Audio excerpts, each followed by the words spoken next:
তো আজকে আমাদের আলোচনার বিষয় কন্ডিশনাল সেন্টেন্স। কন্ডিশনাল সেন্টেন্স 4 প্রকার: zero, first, second and third. So আমরা কখন ফার্স্ট কন্ডিশনাল সেন্টেন্স ব্যবহার করব?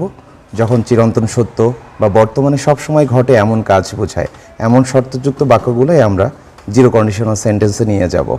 সেই ক্ষেত্রে ইফের পর এবং তারপরে যে ক্লজটা থাকবে, দুটি ক্লজই হবে প্রেজেন্ট ইনডিফিনিট টেন্সে। সো আই হোপ তোমরা বুঝতে পেরেছো। For example, if the sun rises the darkness removes. এটা কিন্তু সবসময় ঘটবে, যখন সূর্য উঠবে, আলো উঠবে, হ্যাঁ, তখন কিন্তু অন্ধকার দূর হয়ে যাবে। এরপরে আমরা আসছি ফার্স্ট কন্ডিশনাল সেন্টেন্সে।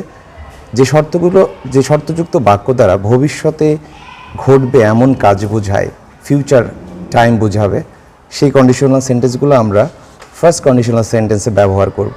সেই ক্ষেত্রে ইফের পর প্রেজেন্ট ইনডিফিনিট টেন্স এবং অপর যে ক্লজটা থাকবে সেটি হবে ফিউচারে, অর্থাৎ সাবজেক্টের পরে will, May, can or must.